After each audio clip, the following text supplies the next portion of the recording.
what I'm going to start off with is a traditional wet fly. Now, it's probably not of the size that would be much used on the Irish lochs, but this pattern does work a treat on the Scottish lochs.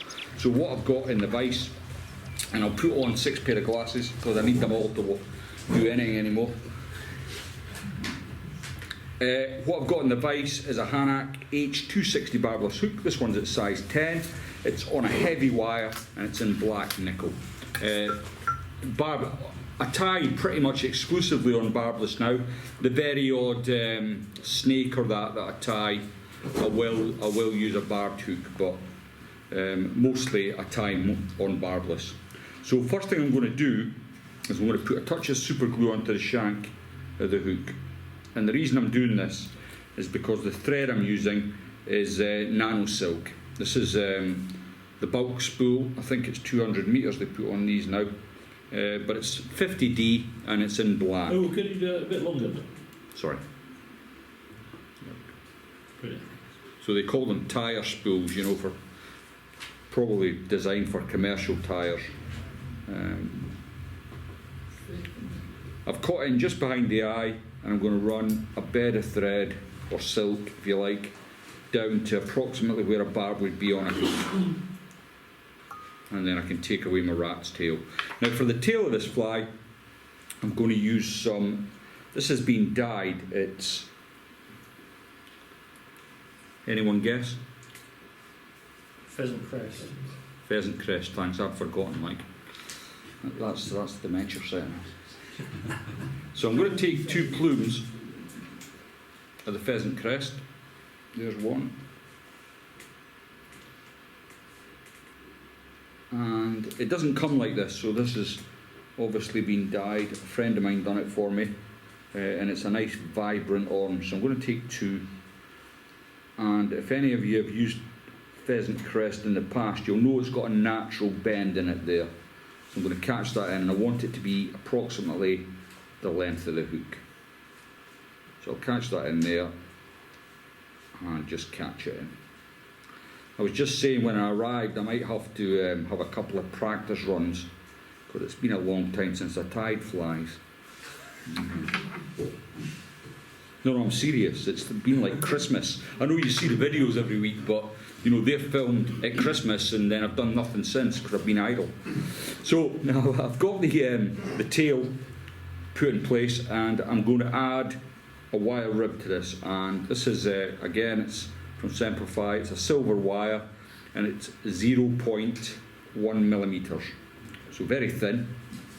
And all this, the job of this silver wire really is to hold my hackle in place. So I'm going to catch that in the entire length of the hook.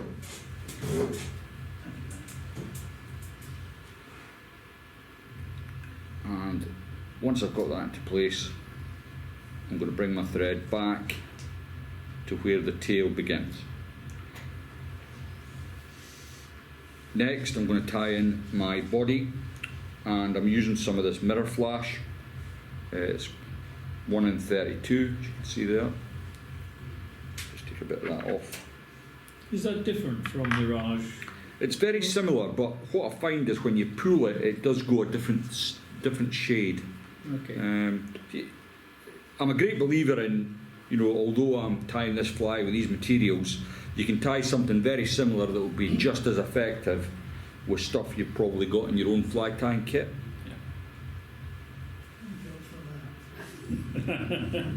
Yeah, you don't want to be buying lots of different stuff. It's not fun.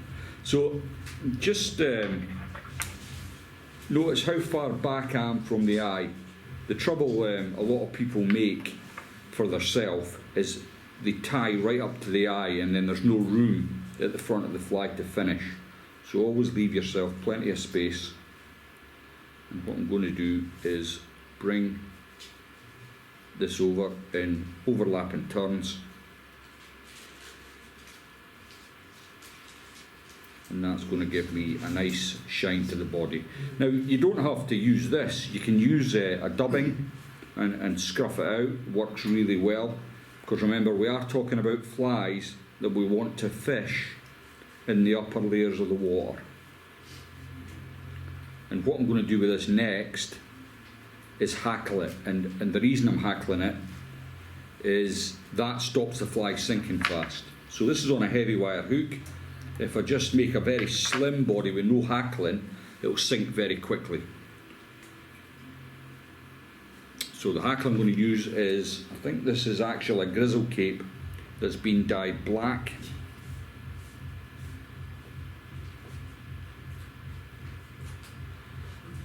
Is it just me, or is there somebody having a rave next door? Yeah. I think there's one dancer in there. They're all at 18. Well, as long as it's not just me, because I was thinking, Christ, you're going mental.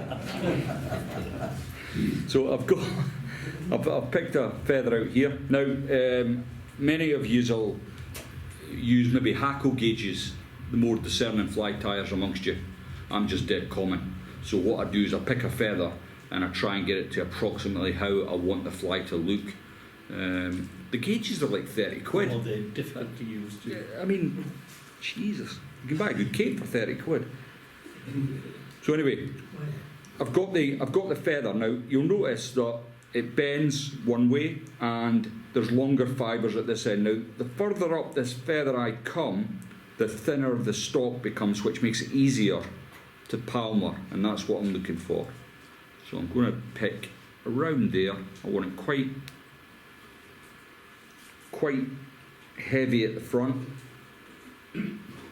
and as you can see, as it goes over the fly, it's going to decrease in size, which can give it a nice look. So before I catch this in, I'm just going to rub some wax onto the nano silk. So what do you call this fly, Lindsay? It's just a traditional Irish wet, really, Right, but right. Scottish wet, I suppose. The Irish wets tend to be much bigger, and we'll come on to that in a second once I've got this one out of the way.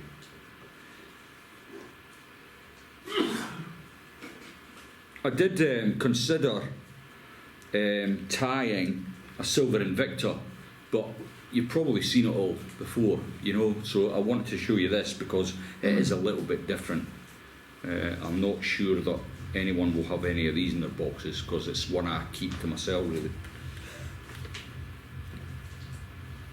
So even though I've got quite a long feather here, what I'm going to do is just pull it that way, and you'll see it comes up at a 90-degree angle from the hook. And I'm going to use my hackle pliers. I just find it much easier to work. So I'm going to bring the hackle around pretty much on top of itself. So the first turn, and I'm just going to use my fingers to agitate the fibres out. And then I'm going to come, leaving just a couple of millimetres in between turns.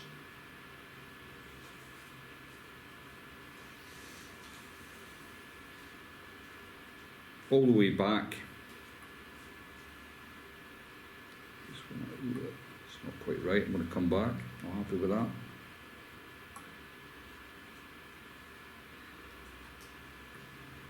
And this is where having a good quality cape really comes in handy. You know, if you've got the better quality cape you've got, the easier it is. Now, the one thing I'd say about doing the YouTube is there's always somebody that will know more than you. That's just a fact of life. And what people have said, well, one person in particular who's nagged me to death, has said, when you come up to secure your hackle, you've got to chase the hackle around. Whereas I've been doing it for years the other way. And I just thought, well, you know, the way I do it works for me, but I thought, you know, he's taken the time to offer the advice. I should at least give it a go. And he was right. It's much easier chasing the hackle. So I'm coming up with my wire rib now to hold that into place.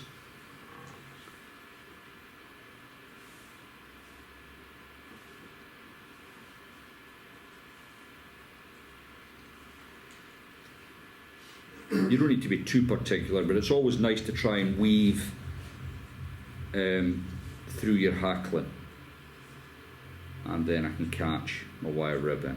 I've got a couple of fibres there, but I'm not overly worried because there's a secondary hackle coming in at the back of this. I'm going to pull everything to the rear.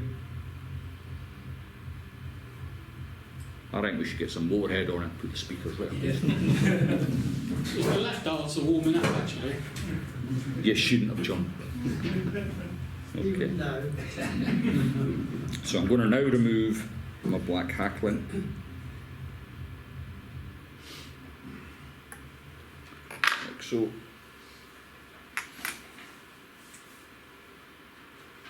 And that's looking not too bad. Okay, now, has any of you heard of a fly called the bumble? Mm-hmm. It's an Irish, it's a big pattern. They're usually tied on size 6, size 8 hooks, and they cause a lot of disturbance. This is not dissimilar, just on a much smaller scale. It's designed to be a bob fly, so you fish it on the top dropper. I'm going to add blue hackle to the front. And I want it to be slightly bigger than my black hackle that I've just palmered down there. So just dress that up.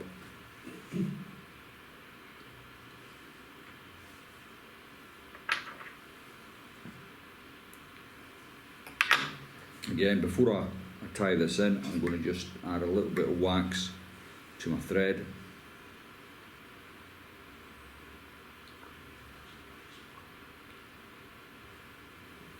And catch it into place.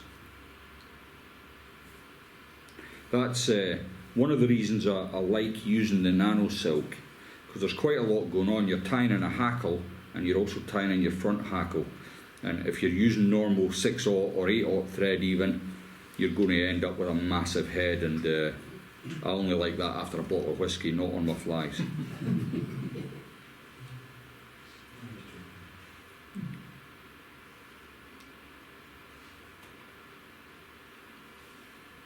Again, I want to get a decent amount of hackling here. If you only tie in one turn, you're not really going to get that colour transition. So I'm going to just try and come on top of my original turn.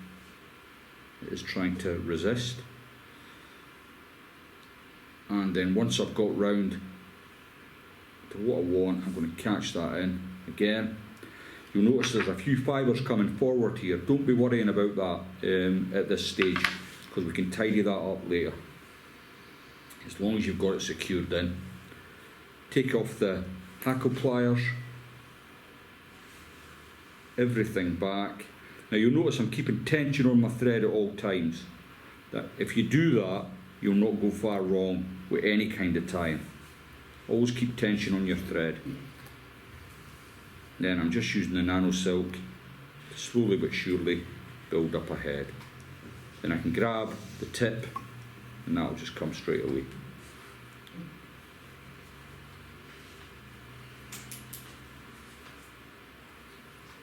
And come on with your finish tool.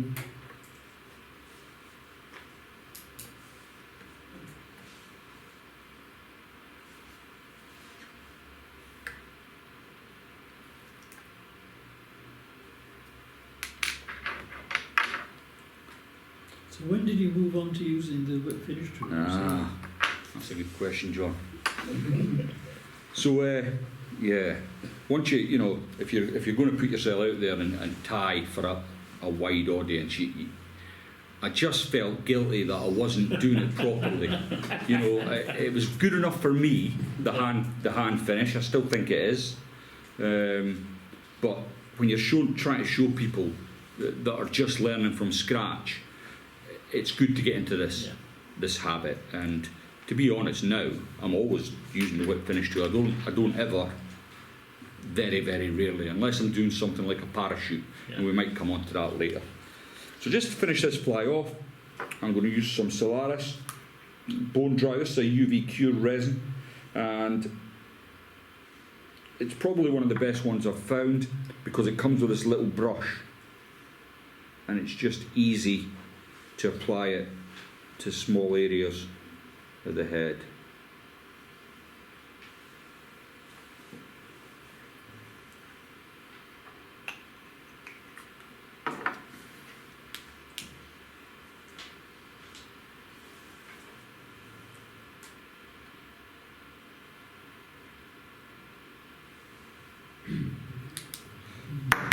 don't know what's happened there, but I seem to have got.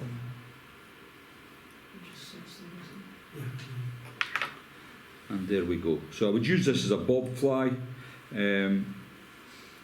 It's very rarely you'll see anglers now. I mean, you know, the orange blob's kind of ruined fly fishing a little bit, because you just put an orange blob on your top dropper and that would be your attractor. But if you're feeling in a traditional way, or if you're of that age where you don't want to be fishing blobs, then this is a good bob fly.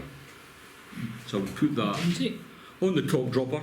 Team of 4 flies. I'd have that on the top. Silver Invicta, mallard and claret perhaps, and you could fish it on a floater or a very slow intermediate, a midge tip line, and you're keeping that fly, because of the way it's tied, it will be in the top 1 to 2 feet of water at all times. And even if you see fish rising around you,